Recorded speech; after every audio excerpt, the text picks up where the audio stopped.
পরম প্রেমময় শ্রী শ্রী ঠাকুর অনুকূলচন্দ্রের মুখনিসৃত বাণী নারীর নীতি গ্রন্থ থেকে পাঠ।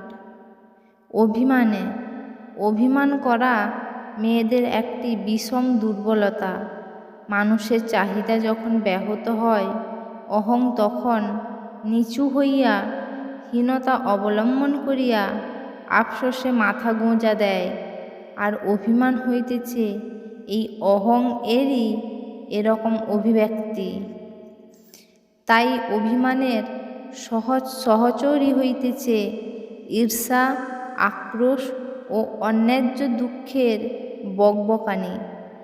অল্প কারণকে অনেক করিয়া বোধ করিয়া তাহাতে মুহ্যমান হওয়া, রোগেচ্ছা, অপরিচ্ছন্ন ও কুৎসিত থাকার চিন্তা। সাবধান হইও, ইহা তোমাকে জাহান্নামে লইবার প্রকৃত বন্ধু। বাণী সংখ্যা 29।